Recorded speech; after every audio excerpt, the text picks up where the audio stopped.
So thanks for being here for your second breakout session this afternoon.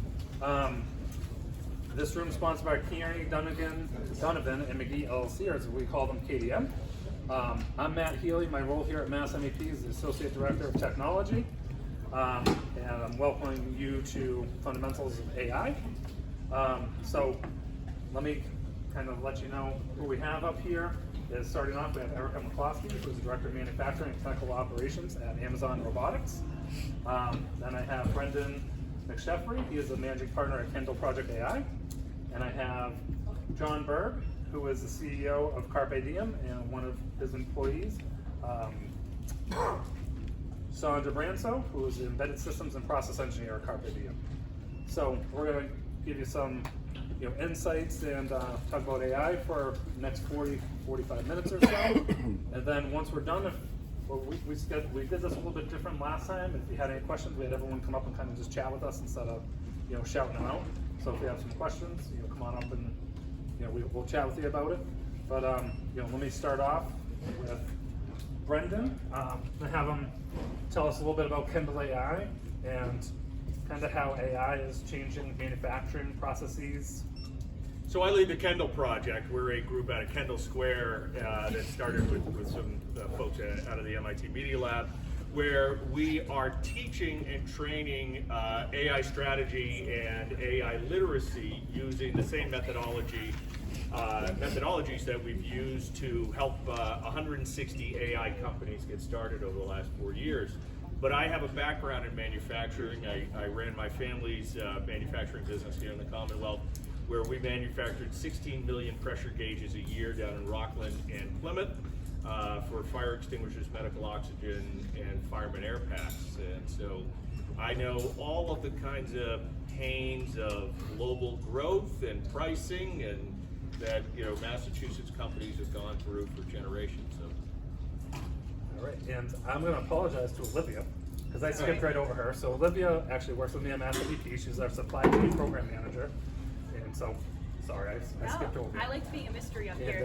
Have them guess who I was. Sorry, mystery guess of the day.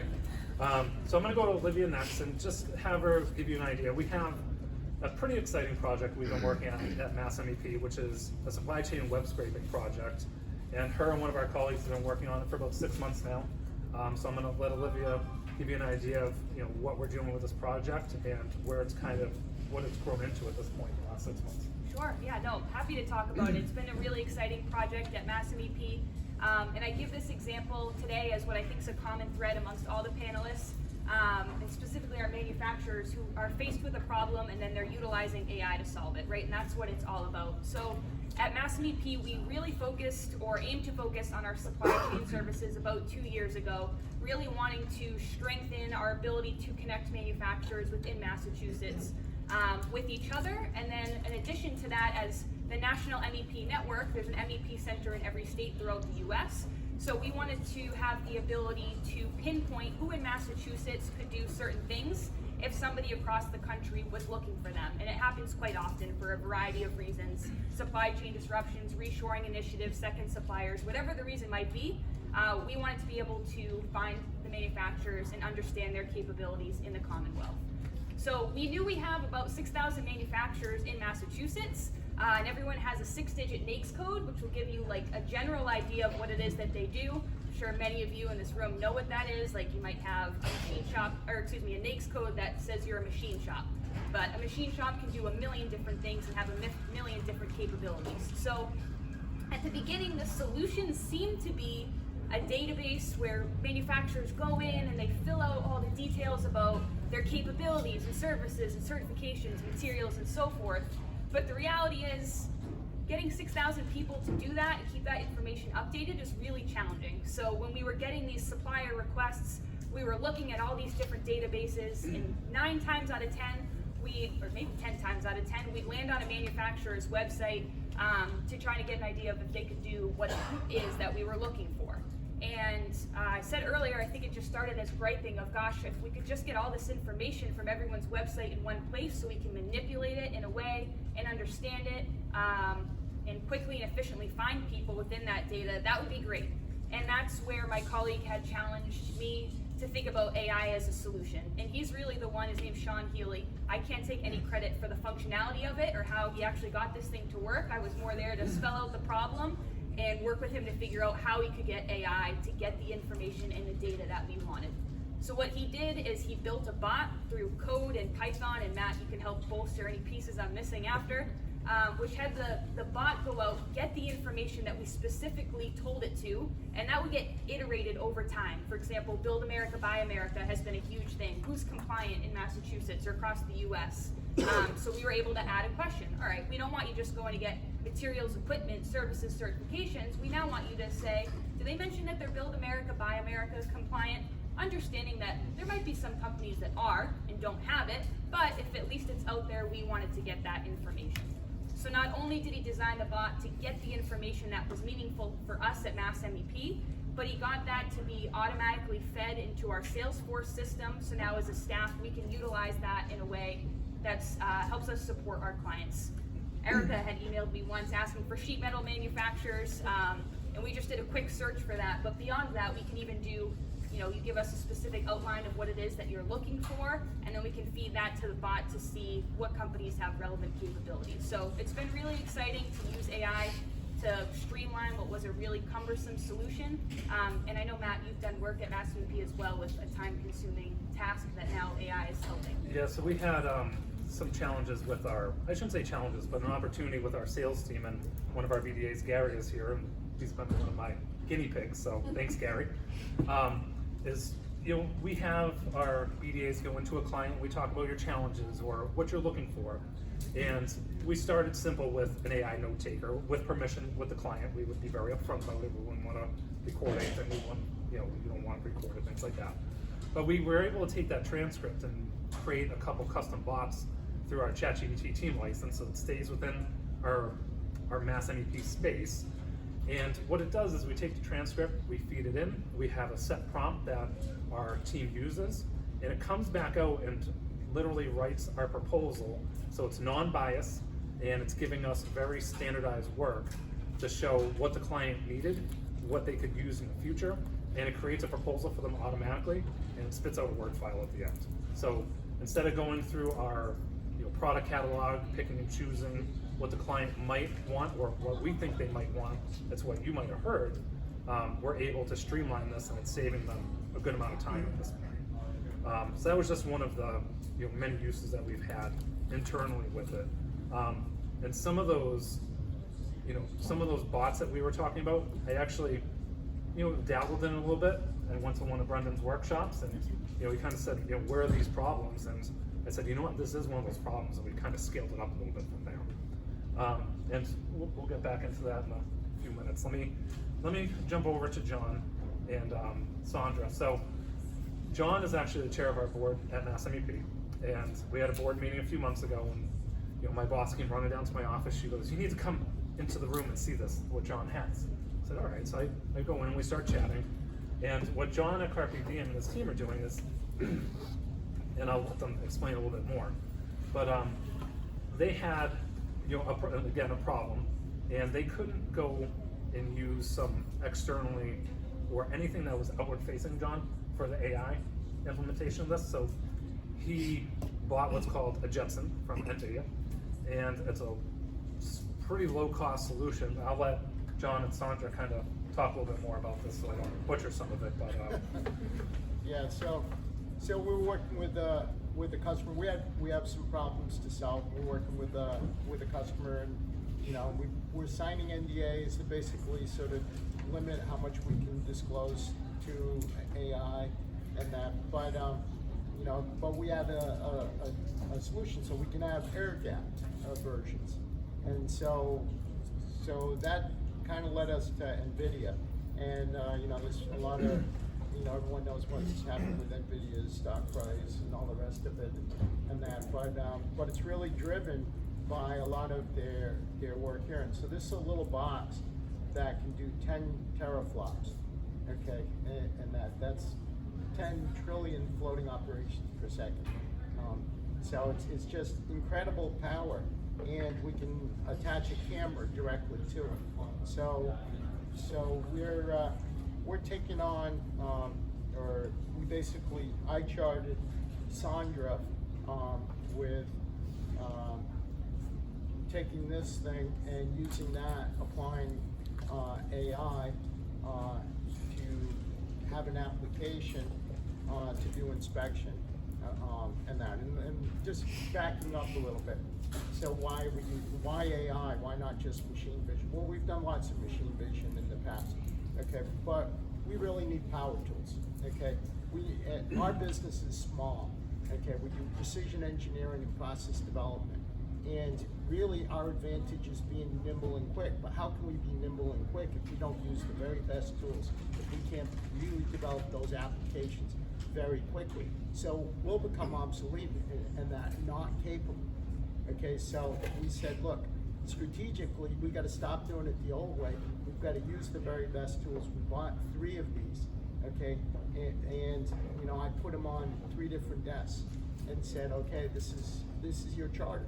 Okay, you've got to go and do that. And so we're going to now solve the problem with this.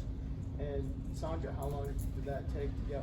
Yeah, so as John said, he placed one of these on my desk, and you know, he wanted me to kind of get familiarized with it, and that's why I did it. You know, I started working through some of the big examples that NVIDIA provide on their website, just you know, image recognition, the large language models, and eventually I got to a point where I wanted to start training my own model.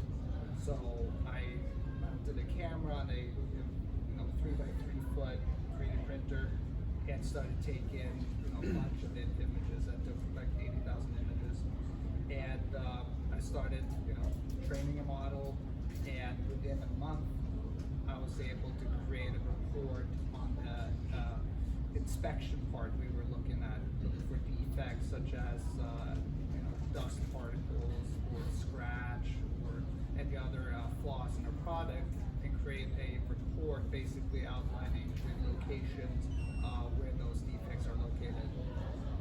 That's about it. How much did you spend on this again? How much was it, John? Okay, yeah, so drum roll, this is $2,000, okay, and we're spending about $100 total between the optics and single board camera. $100. We spent more than 30 years trying to get machine vision to work for pressure gauge calibration and could never do it. And we can take off-the-shelf components today in a large language model and do it in an afternoon. The world has changed. And all available from Amazon, 2-day shipping. That's Right? And 2-day shipping. Our expectation is this afternoon. This afternoon. Actually, all of this stuff did come from Amazon. That's why I said I remember stuff. Yeah. So let me, going on the theme of Amazon. So Erica works for Amazon Robotics, and just give us an idea of what we're doing at, not what we're doing, what you're doing at Amazon. Yeah, so when it comes to AI, I think a lot about AI. I think about AI today and AI of the future, and I would say too, if I step back, I've been in industry for about 25 years, and I have never been as excited as I am about the industry, about technology. I am not a huge proponent of Industry 4.0. Like when I think about it, the thing is not positive in my mind. I think there was a lot of like IT coming in, a lot of bells and whistles. There was some goodness that came out of it, but I think it didn't live up to the hype. And now AI is real in that it actually gives you business value and improvements.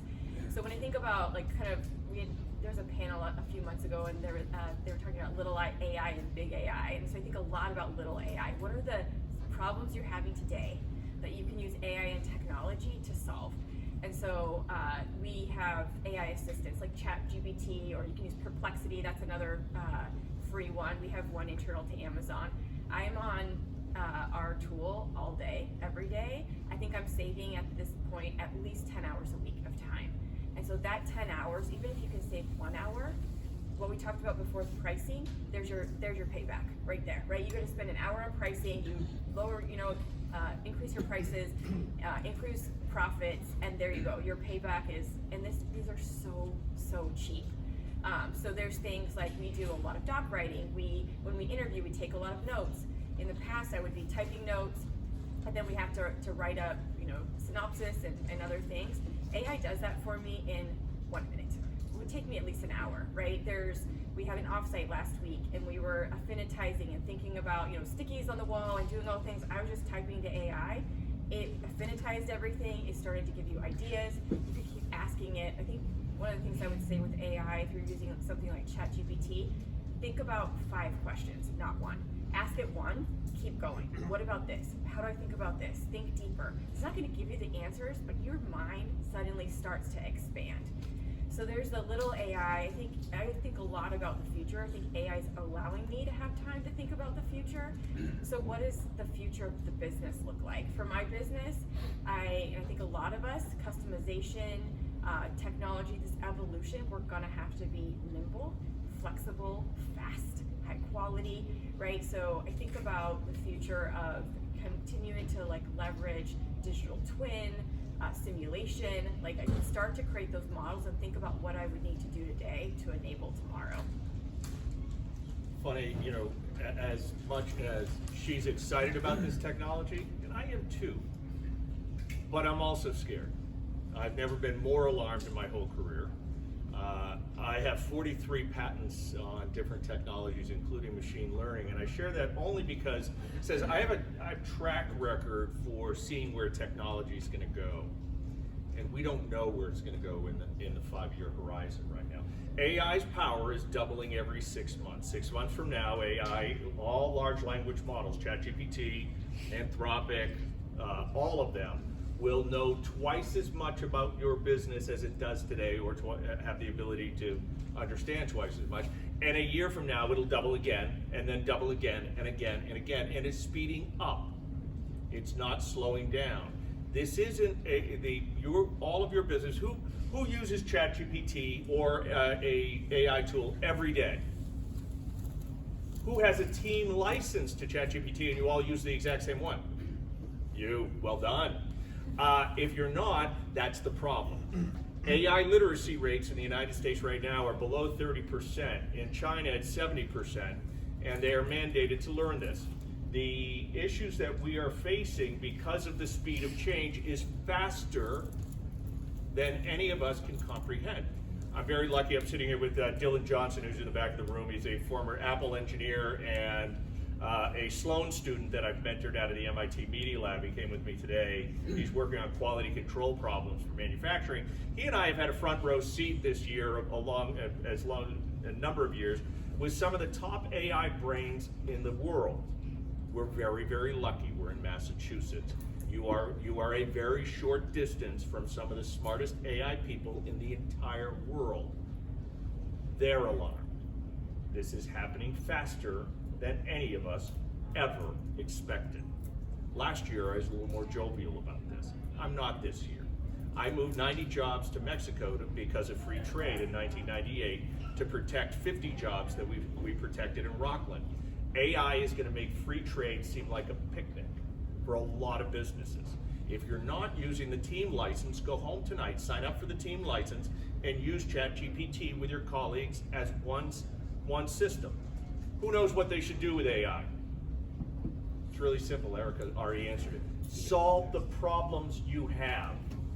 If there's 2 things to walk away from this, go home and pay for the $20 a month license and start solving the problems you have.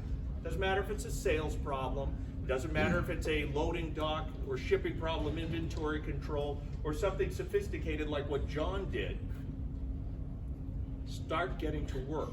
You don't have time to wait. AI literacy is a leadership problem, not a technology issue. So, and that's, Brendan and I talk about this a good deal, is people, they're scared on where to start or how to get started. So, like Brendan said, that team license, at least it keeps your data together. It keeps it secure, and it's passed SOC audits. It'll pass the NIST compliance. Is it perfect? I'm not going to tell you what's secure or not secure, but I'm going to tell you it passed the key audits that all of your other financial tools do. Right. So let me bounce back to you with we started this web scraping project that Olivia talked about a little bit earlier 6 months ago, and when it started, her and our other colleague came to me and they said, you know, we need to buy some credits for an API. I said, okay, how many do you need? They said, we don't know. I said, well, what's going to happen with that? They said it could cost $20, $200, $2,000. We don't know what's going to happen when we hit the go button. I was like, okay, well, why did you come to me? We want your credit card. All right, that's fair enough. So with this web scraping tool, how much have we used it so far in that 6 months? How many states have we covered for the manufacturers? 6,000. So And 6,000 companies. 6,000 Yeah. companies, yeah. So with that, I initially loaded onto that account for them $100. We haven't hit the $100 yet, with all the work and testing that the team has done. So some of these things can be really expensive. Some of them might be a lot more manageable than you might think. The vast majority of them are far cheaper than you think. And a lot easier than you think too. I do not have a background in computer science. I'm an entrepreneur, I'm a builder, I've been a CEO and a president, and I can make these things do just about anything. And if I can make them work, if John can put them to work, you can put this to work. And you should. To add on that, I think, and just asking the question of, you know, and I think Brendan's eliminating some of the fear of just give it a try. There was other businesses who were looking to also collect data on suppliers within their state, and they, I don't think, asked the question or maybe challenged themselves to look at, can we figure out how to use AI to do this? And they ended up paying over $20,000 for data I'd argue isn't nearly as robust as what we were able to collect under that $100 credit. So it's give it a thought, seek help. I mean, Brendan's a fantastic resource. We're happy to chat with you at MassMEP. You know, look at the problem that you're facing and figure out if AI can solve it, because odds are it probably can. And like Brendan mentioned, the resources that we have here in Massachusetts, we have UMass School, we have MIT, we have all these schools within an hour or two drive of probably wherever you are in the state that have departments and people that can help you with any problem that you have. I know if I have something I'm looking for, Brendan's a resource I bounce off of because he knows someone, whether they're in the Cambridge Innovation Center, C10 Labs, wherever they may be. So for example, with Dylan right here, if you have a quality control issue of final inspection, he's testing that right now. The definition that we use for AI literacy is the ability to get jobs done and solve problems repeatably, reliably, and safely with AI.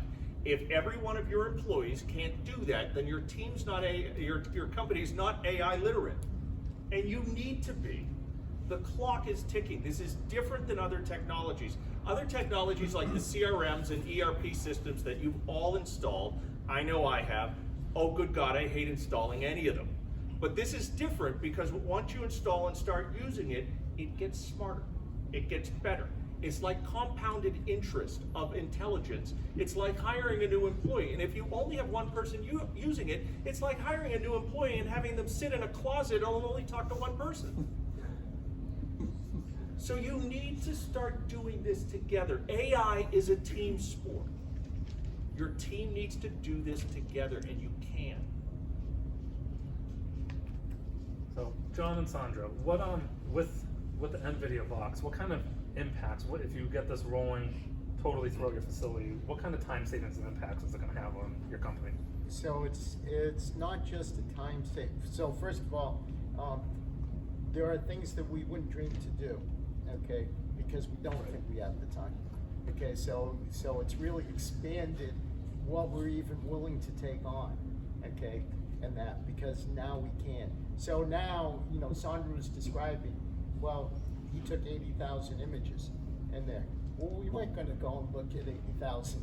You know, we didn't have somebody sitting inspecting or doing all of that. So the amount of diligent work, okay, that can take place, okay, is just multiply. I mean, it's just another order of magnitude, or a couple orders of magnitude. And so now we have the opportunity of being able to look at everything that we're doing, okay, not just a little sample of it, and then being able to start relating that to everything else that we're doing. Okay, so what we're seeing is right now, so we went very quickly in like a month to, okay, we think we're ready to go from on Sandra's desk and office and this place where we're gathering information to, okay, we want to go to an implementation. Okay, so we went to, okay, we're ready to go ahead and do our initial implementation, but then we'll go from there to doing that at every production step, okay? So that now we can see where our issues come into play, okay? So at one point we're doing far better job of assessing quality for our customer and really understanding that comprehensively. But now we're into we can monitor this with very inexpensive capability, but monitor it every step of the way, okay, in each of our process steps. So we don't know yet, okay, is the truth, you know, but from what we see, you know, I guess I feel like we know that this is really going to pay, you know, significant dividends because it's going to give us insights that we never had before. So you saw a problem. We have a solution, hopefully, once it gets rolling. Now I know Erica, Olivia, and I talked, you know, a couple times about, you know, how Amazon, and you mentioned it. Someone comes in, they think that there's a place to implement AI or a sensor or whatever it is, and then we talked about, you know, one of your failures that you had, or I wouldn't say failure, but a place where it wasn't a great fit. So maybe we can talk about that a little I bit. think, you know, we've been talking about like solving actual business problems, and I think some folks love to like tinker, and that's okay, but when you're running a business, like it's really important that you're solving business problems and you're serving your customers, right, and your team members. So we will often have we have scientists and inventors, and they like to be on the factory floor. And so we went out one day, and there's cameras all over the place, and there's this big IT project. Another one of my things with AI is like I really think it's important that the business is driving or at least partnering with your technology teams. And so they were out there doing it, and my team was, you know, all up in arms. What are they doing on our factory floor? So we talked to the team, and they're like, well, we're doing this to solve some safety problems for you with these cameras out there. And okay, what problem are you solving? We had one time an issue years ago that they thought could potentially be a safety risk. So I'm like, this is a safety risk. Let's talk about your solution. Well, they were going to alert the operators. It was going to be using data, and you could alert the operators or team members on the factory floor if there was a potential upcoming safety issue. Well, the problem with that is our operators, they'd alert them via email, and they're not on email. They're not sitting on the you know, so it's like, it was a great, my team, I had one gentleman on my team that was just up in arms, like, here you guys go again, you don't know what you're doing. And I was like, wait a minute, let's have a conversation. Like, what a great learning opportunity. Like, again, failure, but also, let's use the technology to make sure we're solving the hardest business problems. And secondly, that it is actually, like, useful. Because we had to explain, like, I don't think they really truly understood that our team doesn't sit on their computers all day, right? If that's your job and you're behind the computer, that's not what our team does. So it really turned out to be a good thing, because now we're partnering with them really closely, and they don't start any sort of activity without coming back to us and saying, is this solving a right problem, and how do we partner? There can be nothing more powerful than problem solving. Problems program AI, as one of our principles at the Kendall framework is problems fuel AI. Solve problems. I don't entirely agree that you go after the biggest ones, because if your problem really is just finding leads, solve that. Whatever that problem is, solve it. Use AI to solve one problem at a time. And it should be led by the business. These are not complex technologies. And like what Erica said, you have AI team, IT team, business leaders, and then piggyback on what you said, Brendan, it's a team sport. Everyone should be involved.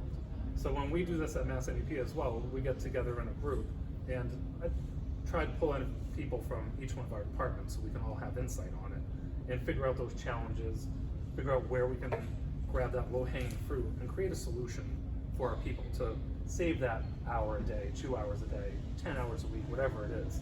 Because when we have that time, we can be more innovative and we can be more productive with our teams.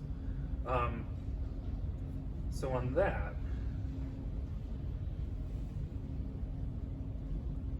one of the things we had talked about in one of your workshops, Brendan, was connecting, you know, we talked with Olivia about connecting the API for our tool there was another example that you gave to me in one of your workshops, and I think we talked about at another point too, is there was a company that had the drones that went in for inventory, Yeah. connected to ChatGPT with an API to give counts at night. So Yep. So one of the startups that we've ventured this year and launched out of it, one of the venture studios we're with, has a inventory control AI technology that they can put on drones, robots, they can put on employees, and they're now testing it with the Costco of Mexico. I can't remember the chain's name. But in essence, they're having robots and drones fly through their supermarket at night, and their Costco, their big box store at night, doing spot check of inventory. And that application, the cost of deployment is sub 10 grand per store, and the cost of savings. We are at an inflection point here. The cost of humanoid robotics, the cost of goods of a humanoid robot that can make beds clean and do all janitorial things and a lot of other tasks, the cogs of it will be 13 grand, and the ability within 5 years, that comes from a number of different sources, and the reason that they will be able, Atlas at Boston Dynamics has been able to do amazing things for quite a while. We're going to see robotics do a massive leap over the next 5 years because large language model AI is driving its ability to learn. Our threats of substitution for all of our businesses have never been higher. You can either learn how to use AI or your competitor's going to learn. You can do what John has done or your competitor's going to do it. And I'm not making this stuff up. The alarmistness comes from the fact that there's almost not a business area out of the investment community that we're not seeing money go into. And it's mundane stuff that people are solving too. And the mundane stuff, it's great. You guys can solve those all day long.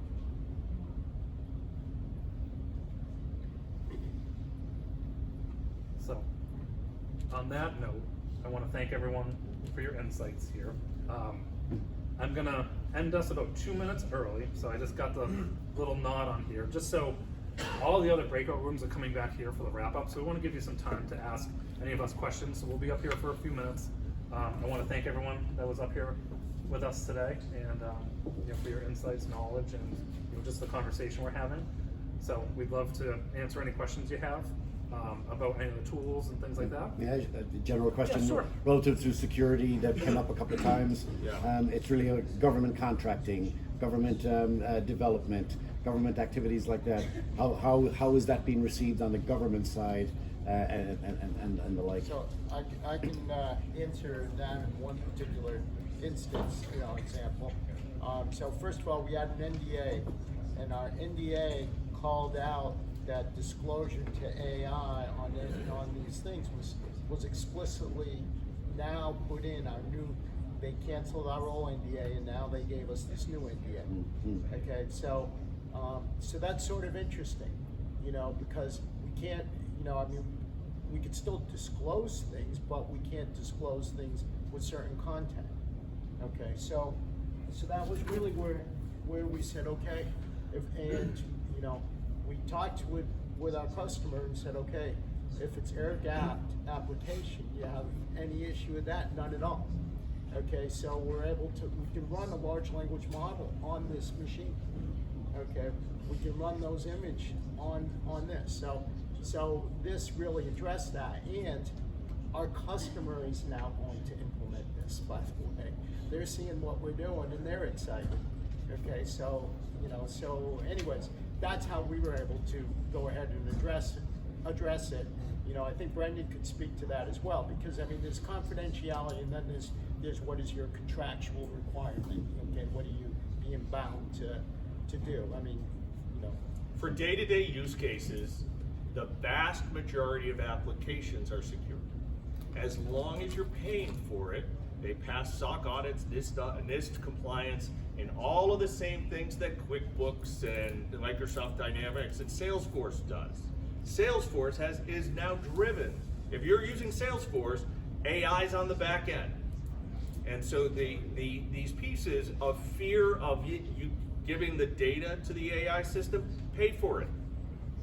It will not track what questions you ask and what context you share with it. Whether that's Gemini, Claude, ChatGPT, or Perplexity, and I love Perplexity. Oh God, it's good. Best search tool ever, you should use it. So please, get to work using these. Experiment, test, go for it. I just have one question, very general, maybe everybody can sympathize. How? Like, I guess that's as simple as I can ask, is like, where do you begin? And Define your I'm not saying problems. that- Say it again? Define your problems. Problem definition programs AI. So all the problem definition methodologies that you all know, root cause analysis, user stories, how might we statements, all of the ways of articulating problems accurately will program AI. Define your problems. Do it with your team. And just one quick follow-up. To know how to teach AI, right, you have to know how to prompt it correctly. So I guess that's really how you have to train yourself a little bit to be able to articulate what you're gonna solve, right? So there is that part of it as well. So the easiest prompt, if you all want to know a great prompt, Yes. as a person, as a CEO, I need the problem, so that, the why. Use those 3 statements. That comes from a user story, which comes from software development. Anybody use user stories before? There we go. This is a classic methodology. As a, I need, so that. As a, ChatGPT and all the large language models need to know who to start with, because who anchors AI. It needs to know the problem, because problems program AI, and it needs to know why or where you're going. As a, I need, so that. Write it down. It's on our website. Easiest prompt ever. It's what's made software development work for the last 35 years. And I'll piggyback on that real quick, is if I can't figure out how to prompt it the right way, I ask it, how do I prompt you to tell me, Yes. solve this problem? Another And it'll key write the thing. prompt for me, I open a new window and prompt it with that prompt that it wrote for me. So for example, as Brendan, I need a prompt for, so that, and it will write the prompt. So when Sandra's actually was working on the software and having, struggling with certain parts of it, because we went up the learning curve, and like even on some of the prerequisites, okay, do you really know Linux? Do you really know Python, or some of these things? So now you're getting this stuff here. Now you just ask, what do I do with this?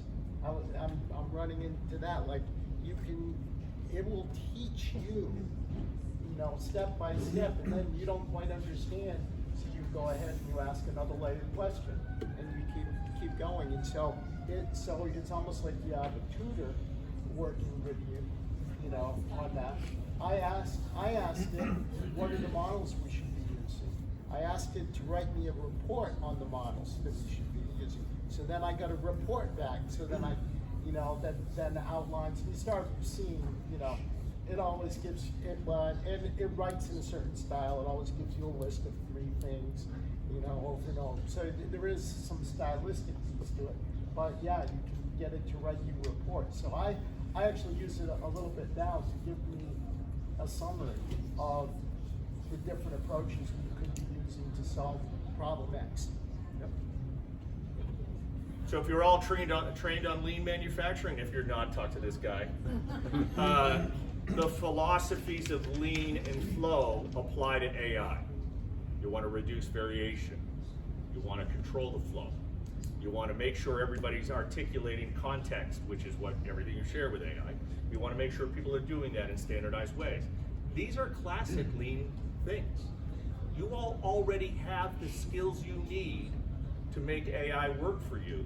You just need to know some of these hacks. It's not magic.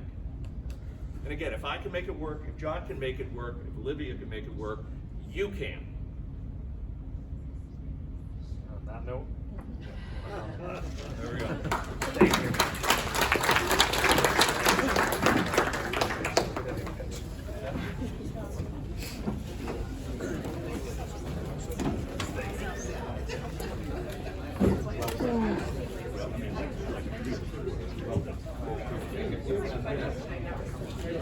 And I just want to say, I will make sure I'm Battle AI. Let's go back and forth. Yeah, likewise.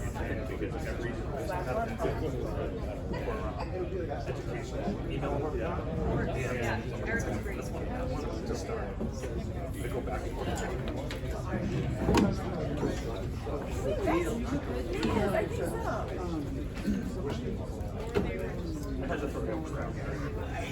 One question, I have some start like for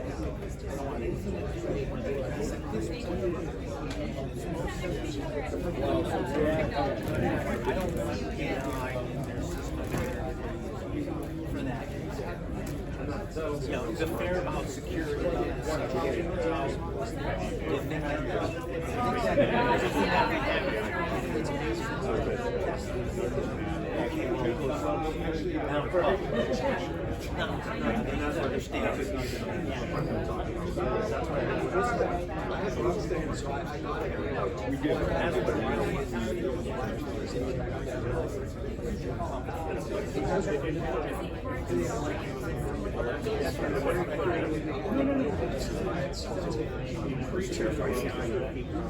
Yes, it always is. Yes,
I broke down and rebuilt my KitchenAid mixer.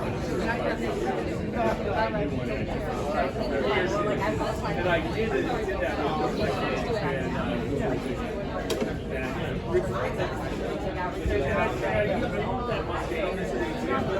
and by the way, that came out of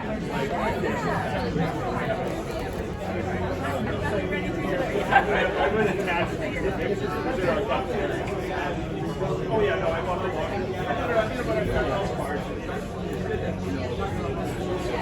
How are you, Brian?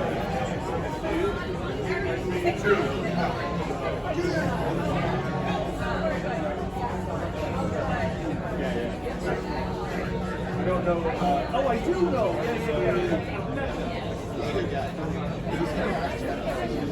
Yeah.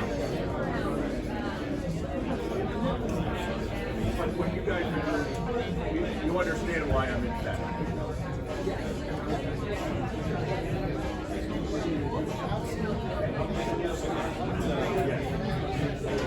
So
But yeah, so that's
Stop.